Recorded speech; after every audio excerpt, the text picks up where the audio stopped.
I mean, I was told by my film professor, there are films and there are movies. And sometimes you've got to know what you're walking into. Yeah. See, but I come from a time when movies were films. Dune Part 2 is finally coming. It's been a very unbearable wait for me as a massive fan of not only this movie, but just everyone involved with this film. From Denis Villeneuve to Timothée Chalamet to Hans Zimmer, every single person that's involved with this film is one of my favorites in this entire field. Dune Part 2, from what I'm hearing, I haven't seen it quite yet, but from what I'm hearing, it's just everything that I wanted Dune Part 1 to be and so much more. If you think that Part 1 was just very boring, Dune Part 2 is the absolute opposite of that. It's so much broader, a massive war epic movie, and I just can't wait to see it. Seeing it this Friday, very highly anticipating this movie. But before we dive into Part 2, it wouldn't really be possible that a Part 2 is happening without a very successful Part 1, which is what I have for you today. Dune Part 1 from Denis Villeneuve, 2021.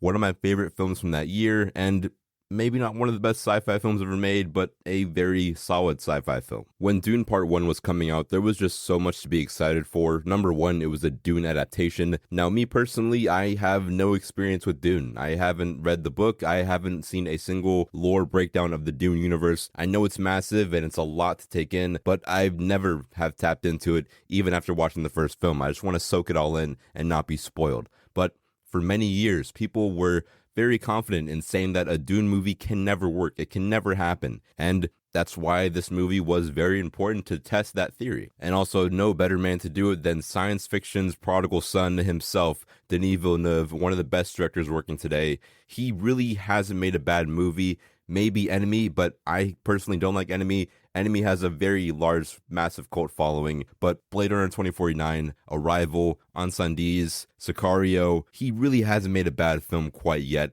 so he's really the perfect person for the job, as well as just being so good with the sci-fi genre. There was no other person I could see to make this movie besides him and maybe Christopher Nolan, but Denis Villeneuve was born to make this film, and he did an incredible, incredible job. On top of Denis Villeneuve's incredible directorial skills with this movie, we also have Greg Fraser and also Hans Zimmer behind the camera. Both of them are just some of the greatest of all time in their respective fields. One, Greg Fraser, he's really putting himself on the map with his last few films. The Creator, The Batman, Dune Part 1 and Part 2 seems to be looking incredible, but Part 1 specifically is the movie that really made him in that conversation of some of the greatest cinematographers of all time. He won an Oscar for this film, rightfully so. It's absolutely just immaculate. And as for Hans Zimmer was already like one of my favorite composers of all time.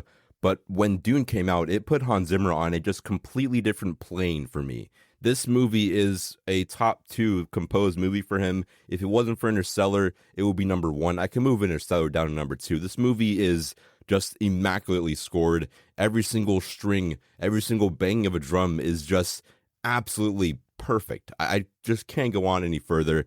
This movie is just one of the best scored films of the last 20 years, and it always will be for me. I have it playing on loop every single day this week leading up into Part 2, and Part 2 is probably going to be even better than the first one. And on top of an incredible team behind the camera, in front of the camera, we have an incredible assemblation of incredible actors. Timothée Chalamet, an absolute legend already, despite only being like in his 20s, he's already just one of the best to ever do it. Rebecca Ferguson, Oscar Isaac, Dave Bautista, Jason Momoa, Zendaya, everyone in this film is doing just an incredible job. There's not a single bad performance in this entire film. Speechless through every single performance. I can't get enough of all these characters. They bring them to life and they're all perfectly casted. So how did I feel about Dune going into Dune? I wanted Dune to work. I'm a massive fan of science fiction. This movie seemed to be like a modern day Lord of the Rings, a modern day Star Wars, if Star Wars was actually good in modern day. And I know that this film can be absolutely incredible. I know what this director can do. I need this film to be great so we can get a part 2, 3, 4, 5, 6, all the way to 20. I need more Dune content. But this film came out in 2021, which was post-COVID, so not a lot of movies were really making that much profit at this time. And also, it was being released day in day with HBO Max, so that really was affecting a lot of incredible movies that we just never got a chance to see much of because of that HBO Max split. It was a very weird era for cinema, and I thought that Dune was going to be another victim to this HBO Max day-and-day release. Luckily for us, Dune was not a failure at the box office. This film made $433 million against a budget of $165 million, which you have to think at the time, even though that may not sound like a lot of money, $430 million for a big sci-fi film like this, well, at that time, $433 million was almost like hitting like $2 billion because COVID and, HBO Max, like I said before, was really hindering a lot of great films from making a lot of money. So luckily, made a lot of money. A lot of people loved it. I personally really enjoyed it. It has an 83% critic score on Rotten Tomatoes and a 90% audience score on Rotten Tomatoes and a 3.9 average on Letterboxd. I think that Dune Part 1 is truly something special. I saw this film in IMAX in the theaters, a very incredible return to theaters for me. This movie has such broad spectacle of a whole new world that I've just been yearning to experience for the first time again. I hadn't felt like this since I watched Star Wars A New Hope or Fellowship of the Ring. Exploring a new science fiction fantasy world is everything to me. I think Dune is truly something absolutely special, not only for sci-fi films and not only just for movies, but just for art as a whole. Being able to do something so great as this is truly breathtaking. And like I said before, just as for cinema as a whole, movies at the time weren't really doing what Dune was doing, and even a couple years later, movies aren't doing what Dune Part 1 did, and this movie is, in my opinion, just cinema perfected. It's everything that I want out of a movie in terms of just visuals, story, art design, costume design, set design, whatever, even if it's a sci-fi film or a, classic, very bare bones drama movie, it should be with the level of passion and care that Dune was made in.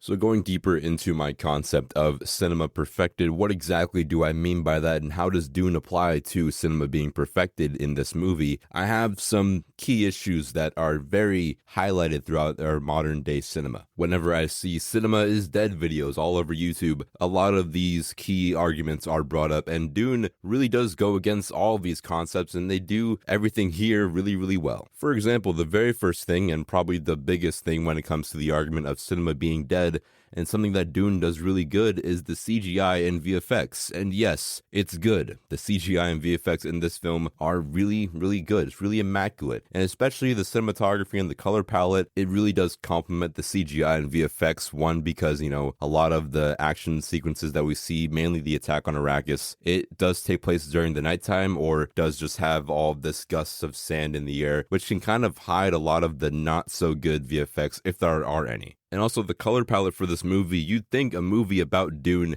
being set in the desert with a lot of, browns, a lot of different shades of brown in there, it would be dull, it would be boring. Not the slightest whatsoever. This movie is surprisingly very vibrant despite setting place in literally the barren desert. Of course, when it comes to that, kudos to everyone involved behind the camera because they really needed this film to be visually exciting. And that's really hard to do with a setting like this. I saw this movie again in IMAX this month, and I just noticed just how particular and deliberate everything on screen is. Everything on screen feels important, and it feels like it has a place.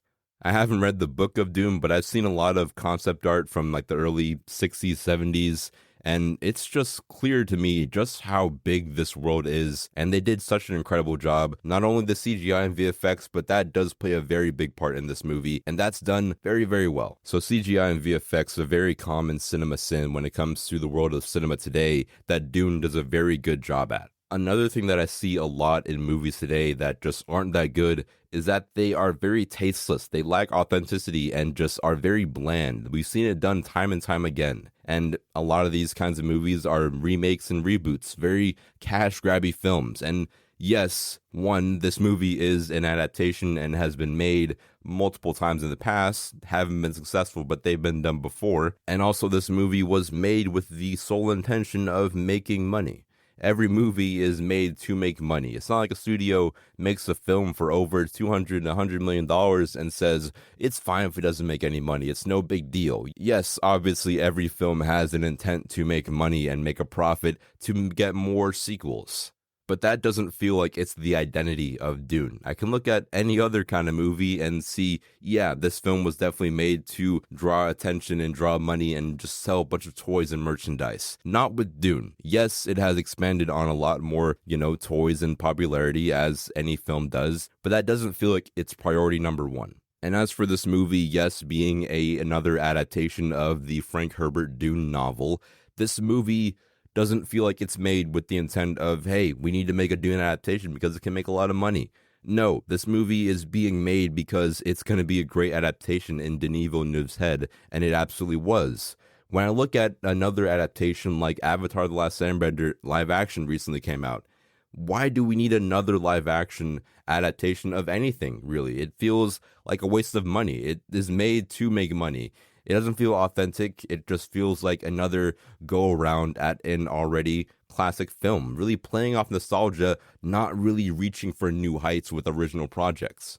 I really get frustrated with this concept because it's like we have The Lion King, Little Mermaid, Cinderella, Sleeping Beauty's coming out next year. A lot of these live action adaptations, like Pinocchio as well, that are one, just really being made for Disney Plus, and also money that can be sent over to make more great original content, or just maybe better adaptations of just different things that haven't been tapped into quite yet. And a lot of those, newer remake, reboot movies that we see out don't really do a good job to me as really defining themselves as something special. I look at a film like Dune, then I look at a film like Spider-Man No Way Home or Doctor Strange Multiverse of Madness that don't really do anything visually that's really that cool. Even a movie like Doctor Strange Multiverse of Madness diving into the multiverse and the idea of that should really open up Pandora's box of incredible, cool concepts. Yet in Multiverse of Madness, all we got was red lights being green and pizza in a ball form. That's not enough for me when it comes to the multiverse, or even as visually striking as you can be. When I look at any shot in Dune, the most boring shot in Dune can tell a 10,000 page essay with its incredible depth and emotion that it's evoking. Dune has a very Dune aesthetic and Dune feel to it. If I look at one shot of a desert, then I go to a shot of the desert in Dune, those two shots are completely different for many different reasons. Dune is a very Dune movie, and it will never be like a Star Wars or like a Lord of the Rings. It does a great job at being its own film and inspiring from itself and the world of the source material, rather than just being very bland and stale. A lot of these newer movies and newer comic book films look like a iPhone commercial, but somehow less energetic and just very pale. Those movies are kind of a little bit old. Let's look to a little bit of newer movies. Movies like Kung Fu Panda 4. I looked at the animation for that movie, and it's lacking so much of the life that was in the previous trilogy of films that I really question if it can really deliver on the emotion and character beats that 1, 2, and 3 were able to deliver on. Even me, someone who doesn't really like Kung Fu Panda 3 that much, it's starting to look like a better movie than what Kung Fu Panda 4 is trying to do.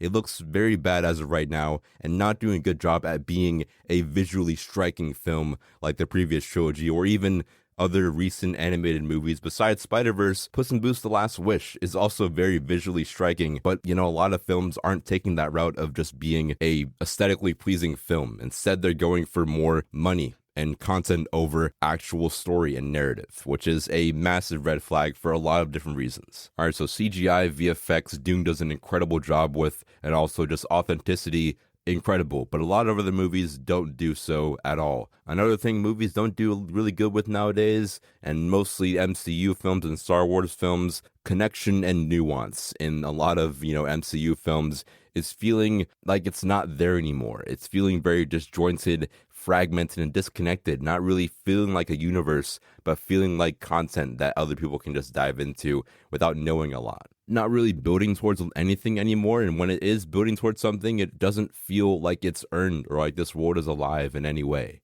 Dune, in my opinion, is the complete opposite of all of those criticisms. Yes, this movie is a part 1, and it is a very fragmented movie, and it's really leading into a bigger, grander part 2, but I think that's really what you need for a story of this size and this magnitude. If Denis Villeneuve and Warner Brothers felt like this movie can be condensed into a one-part go-around, then they would have. But they tried to do that before with those other iterations of Dune, and they just didn't work. This movie is too big to be rushed into 1 2.5 hour movie. It has to be broken up a little bit. And even that being said, I think that this movie does a great job of doing what it needs to do when it comes to introducing this world to these characters, to the story. It's a very broad movie. A lot of characters, a lot of lore, a lot of politics, a lot of science of the world. There's a lot when it comes to this universe of Dune that if you do it all in one movie, It's going to be just a mesh of exposition, character arcs, and plot, and it won't be that good whatsoever. So this movie being broken up into 2 parts, potentially a 3rd movie to cap off this trilogy, it makes sense. And it's going to be told in a very compelling way, and a way that's very satisfying and refreshing. Meanwhile, the MCU Star Wars feels disconnected, feels disjointed.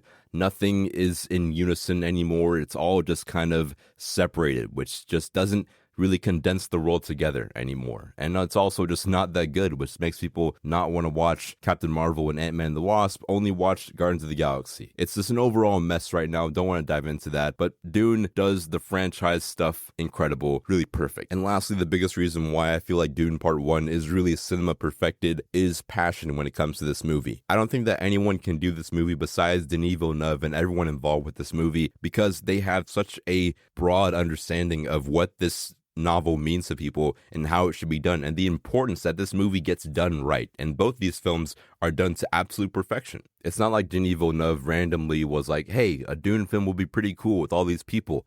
Denis Villeneuve wanted to do a Dune story and a Dune movie ever since he was a little boy.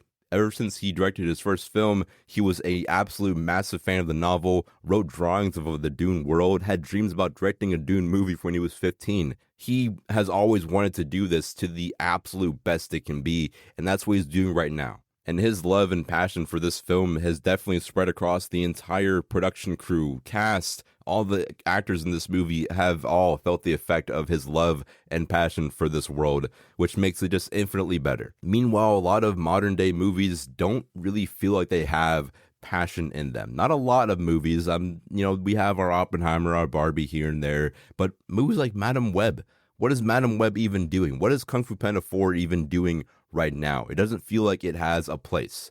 I watched like 10 minutes of Madame Web, and I can confirm that movie doesn't feel like it was made with love or passion. It's not even real. Madame Web is not a real film and never will be. Dune is absolutely real, and it absolutely is incredible. Now, I don't want to give all the hate to the directors. I know that studios can have a pretty large effect in how a movie turns out. A movie like The Marvels, which I got a chance to go see last year, it could have been good. There is a good movie there. I know that the director is also a really good director. I saw her direct Candyman. That film is pretty solid. Not perfect, but it's not terrible. Captain Marvel clearly had a lot of studio and corporate interference of what they wanted to do with all these characters, setting up the future of the MCU, setting up, the relationship between all these characters, fixing Captain Marvel. All of that just overall resulted in a pretty rushed and overall soulless movie. Could have been great. There was great moments, but the passion wasn't there from everyone involved with the movie, from the studio to everyone. It just kind of felt not good. And once again, Dune does the complete opposite of just delivering everything that you would want out of a Dune novel and a Dune adaptation, because the director is understanding of what this needs to be, and he's doing it every single second of the movie. All right, so everything outside of this film I absolutely enjoy. It's just one of the most well-crafted films ever. I've seen this movie 5 times, twice this month, and on every single watch, it never gets old, it never gets stale. This world is just so much more beautiful than the last time you watched it. You pick up on so many more things. In the theater, at home, no matter where or when you watch it, it's always going to be that movie. But before I'm done, I just want to quickly just touch on the themes of this movie, because it's going to be really important going into Dune Part 2 and really an inevitable Dune Messiah Part 3 film to this massive trilogy. And that's just that this movie's themes of religion and the chosen one, a white savior, colonization, messianic figures, religion, it's really big and it's really broad. And it has come across a lot of controversy and a lot of criticism from many people who don't really understand what this movie is. And I know outside looking in, just the way that the Fremen are being adapted and just having Paul being a white savior, and that's just really the only narrative that you're going to be seeing. It's not at all that kind of movie. Paul isn't really the hero of this story directly. This movie is more of a cautionary tale than that much of a hero's journey. And also when it comes to the colonization of this movie, it really almost takes a stand against that kind of action. I know that Duke, he, intends to populate Arrakis by imperial decree, but he doesn't really do it with a, sense of nastiness towards the Fremen in any way. I think he just is an incredible character in this movie who just takes upon this role with so much more respect and love. But circling back to Paul not being the hero of this story, I looked at one of the first lines of dialogue from this film from Chani, and Chani says, "Who will our next oppressors be?" as the Harkonnens leave, and inevitably we do get House Atreides coming into Arrakis. She doesn't say, "Who will our next heroes be? Will they save us from the terror of the Harkonnens?" No, who will our next oppressors be? And also in the new trailers, we see that with this prophecy of Paul being a messianic figure, it says that this prophecy is how they enslave us. And this isn't so much of a hero story. Paul isn't directly trying to be a villain, but seeing him being a messianic figure to these people will lead to only more death and more destruction and horror. In Paul's vision, we see him saying, "A war is raving like an unquenchable fire. A war is in my name." And when I see Paul say, "A war in my name, a war raving like an unquenchable fire," it's not like he's a white guy saying, "Oh, I'm going to save all these indigenous people because I'm a white, strong guy." No, it's a war in his name and a lot of horror and unquenchable fire that's going to take over the entire universe because of him. For all intents and purposes, I mean, it isn't exactly his fault. He does have good moral intentions, but what's happening is just going to be truly horrific in a part two. And I love Paul in this movie and his journey because Paul does understand the weight that he carries being this figure, and he does have good intentions, but that doesn't really matter at the end of the day. Paul does have good intentions, but from what we see from world building in the first part of this movie, we do see that a lot of people have different narratives and different ambitions in this world. Most specifically, the Emperor, who we haven't met quite yet. We're going to see him in part two. He's going to be really good, I assume, but I don't think that the Emperor is exactly the villain of this movie either. There is no hero or villain. I think that we're introduced to how the world of Dune works, and we purely just see these characters existing and operating in that world. And on one hand, it's understandable because yes, we did see that the Emperor sent House Atreides to Arrakis to be killed by the Harkonnens, but at the same time, you wonder, what's he going to do to the Harkonnens next? What's he going to do to the Fremen next, who's inhabiting this planet of very valuable spice? And after he takes out the Harkonnens, who's to say that someone from these other planets will try to take out the Emperor and make a play for the throne?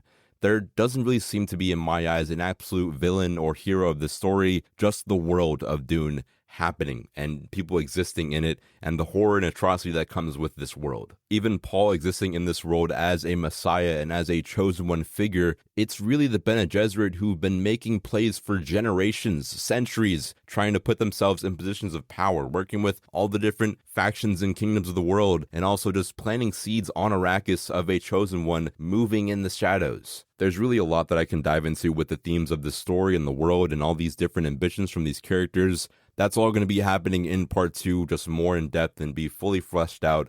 But just know that this is not a white savior story, more of a cautionary tale. Frank Herbert, the author of the original novel, obviously heard all of the negativity and feedback that he got from this first Dune book that he wrote about Paul being the real main hero. And in response to all the negativity from the first Dune book, he did write Dune Messiah as a direct follow-up to show people that's just not how this world is and how it works. And that's why I am really excited for a potential Dune Messiah film.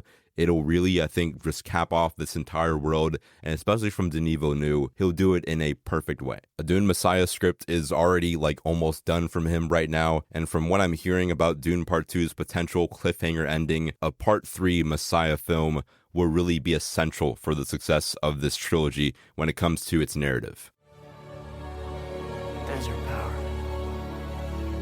This is only the beginning.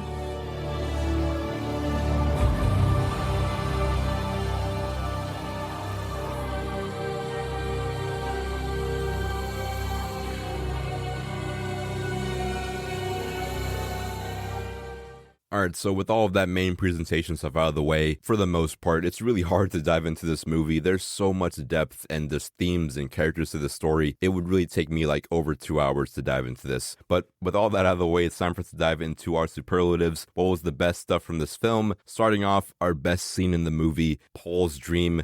This is, I think, the best shot scene, really diving into, what we're going to get in part two. Also, Paul as a character, the score from Hans Zimmer, cinematography, lighting, everything was all on display in Paul's dream. If I had to show anyone, hey, Dune is a great film, and they asked me, why is Dune so good? I'd show them Paul's dream. everything in this movie and everything that's good about it is in Paul's dream. Number 2 scene I would say is probably the attack on Arrakis at night. That scene, seeing it in IMAX and all of those flames illuminating the entire theater is just absolutely breathtaking. For the best quote in Dune Part 1, it's not too much of a challenge. This is a very well-written script. They didn't tap into that. This screenplay in this script is just really well done. But the best quote in the movie, for me, the mystery of life is not a problem to solve, but a reality to experience, a process that cannot be understood by stopping it.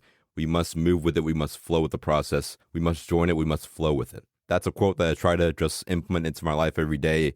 It's really hard to just flow with life, but that quote itself can really inspire me every day in and day out. If this movie was a song, what would it be? For me, it's not a debate. Pink Floyd, Eclipse. That song is just really cool, and seeing Hans Zimmer do a remix of that song for this soundtrack was absolutely astonishing. I listen to that song on the daily because it just really shakes my bones by how epic it is. I haven't listened to the score for Dune Part 2 quite yet. I want to experience it when I watch it for the first time, but I saw there's one piece of score from the Dune Part 2 soundtrack titled Eclipse. If he implements this song into Part 2, it's already even more than 5 stars. It's like 10 out of 5 stars for me if he does that song in that movie. I just can't wait to see it. I want to dive into that movie right now. All right, we're a little bit behind schedule, but before we dive into our MVP and our final score for the movie, I have our Buzz from the Backlot segment. Let's say you're at a dinner party or you're just at a regular outing event with your friends and you just had to show off your extensive film knowledge. That's what Buzz from the Backlot is here for you. So you can dive into random fun facts with your friends so you can be very much so the coolest person in your friend group. Kicking off Buzz from the Backlot, composer Hans Zimmer is a big fan of the Dune novel and turned down working with frequent collaborator Christopher Nolan on Tenet to score this film. And for the same reason, Denis Villeneuve was the top choice and turned down the offer to direct the James Bond film No Time to Die to work on Dune Part 1. I actually would have really liked to see what Denis Villeneuve did with a James Bond film, but Dune Part 1, infinitely better. And also, Hans Zimmer, it would have really been cool to see what he did with Tenet, but Ludwig Göransson did an absolutely just masterful job with that score. David Lynch, director of the previous Dune 1984, stated that he has no interest in Dune 2021. He cited his issue with the new movie had nothing to do with director Denis Villeneuve, but his own painful memories from making the 1984 version. Because it was a heartache for me, it was a failure and I didn't have the final cut. I told this story a billion times. It's not the film I wanted to make. I like certain parts of it very much, but it was a total failure for me. I haven't tapped into David Lynch's Dune film quite yet. I don't want to be spoiled for part 2. But when I watch Dune Part 2 this Friday, I'll probably dive into David Lynch's film just to see how he did. I don't think it's that bad as people say it is, but I may be wrong. Fight coordinator Roger Yoon based the fighting style of House Atreides on Filipino martial arts. To make House Harkonnen seem barbaric, he based their fighting style on ancient Mongolian fighting styles. According to Yoon, the Sardaukar adaptation are inspired by 2 different warrior cultures, the samurai of feudal Japan and the Ylfanar guard of the Norwegian king Harald Fafar. The samurai influence of the Sardaukar's fighting style is because of their elite military caste, while the Ylfanar influence of the Sardaukar is because of their warrior cult practicing blood sacrifice of the blood anointment before battle. I think it's really cool how he was able to just adapt all of these different races and just really make all their fighting styles true to their cultures. Incredibly well done. And lastly, for Buzz from the Backlot, this film takes liberty in the still suits of being a dark color. This makes the actors more visible to the camera, whereas the suits in the book were a color that made them more easier to hide than actually easier to live. Alright, so that's our Buzz from the Backlot for this week. A lot of really cool and very awesome fun facts for Dune Part 1. But who's the MVP of Dune Part 1? It's hard to say. There's a lot of really good actors in this movie. You have Rebecca Ferguson, Timothée Chalamet, Dave Bautista, Jason Momoa. The list goes on. An overall really stacked cast, but who could really be over all of them? It's not a debate for me. It's Oscar Isaac. He is our MVP for Dune Part 1. He really does an incredible job in this movie. I've been on a very heavy Oscar Isaac trip, diving into a lot of his filmography. He is really one of the most overlooked actors in Hollywood, and he proves that in this movie with every single scene. So much power that he invokes throughout the scene and the movie, his tone and themes, and his character will be very important, not only in Part 1, but also leading into Part 2. It's going to be really important, this character, and just what he did. It's going to have a lasting impression on all of the characters in this world. I know it's unlikely that we get him in Part 2, but I'm hoping that there's some kind of flashback that he's in. Oscar Isaac did just so good. When his character died in this movie, I was so upset. I needed just 5 more scenes with him for me to be absolutely fulfilled with this character. Maybe he'll be in part 2. It wouldn't be incredibly far-fetched. He hasn't been at any of the, world premieres, but I'm hoping that they surprise me. I'm just really on my knees begging that Denis Villeneuve added him to this movie, even though it doesn't really need to happen or doesn't really make that much sense. My final score for Dune Part 1 is an A+. This film isn't a 5 stars for me just quite yet. I have some probably random little gripes with the movie. I've seen it 5 times. I don't have a lot of bad to say about it. Doesn't feel like a 5 stars, but an A+ is definitely well deserved. That plus thrown on that A is just for a little bit of participation. Good job, Dune Part 1. You earned this little A+. It definitely does feel like a part 1 because it quite literally is a part 1 that's segueing into a much bigger part 2 and inevitably a part 3. We'll talk about that eventually. But as to what to expect for Dune Part 2, it's going to be great. It's going to be incredible. It's going to be a masterpiece. I'm seeing it this Friday. I'm trying to just not think about this movie that much. I'm really excited for this film. Haven't been excited for a film this much since like Spider-Man No Way Home and Avengers Endgame and Infinity War. Yeah, sure, there have been better movies since then, but just from what I'm hearing about Part 2 and just thinking about the scope and scale of this Part 2 film and the fact that we haven't seen anything about Dune Part 2 yet is really just making me so excited, like a kid waiting for Christmas. I can't wait for it. I'm just going to try to stop talking about it because I'm just so addicted to this film. I'll see you guys Friday. Friday, I'm seeing the movie. It should be really good. I'll try to have a review out for it on Monday or Tuesday, definitely Wednesday. Let me know if you're seeing Dune Part 2 this weekend. And if you're not seeing Dune Part 2 this weekend, then what are you doing? I mean, actually, what are you doing? Get your butt off your couch, go to the nearest IMAX theater, pay the $30 for the ticket, pay the $45 for that incredibly cool AMC exclusive popcorn bucket, and get your butt into the greatest movie of the last 10, 25 years. Yes, it's no secret that Dune Part 1 was very just boring and slow, kind of incomplete and fragmented. But I'll tell it to you like this. Empire Strikes Back wouldn't be Empire Strikes Back without A New Hope. And a Two Towers wouldn't be a Two Towers without a Fellowship of the Ring. Dune Part 1 was only the beginning of this world, and we're going to see the historical, incredible, masterful next entry in this world this Friday. Leave us a review. Turn on those notifications, stay caught up, stay swagged out, stay cool, watch more movies, and I'm your host Logan, and I'll see you in the movies.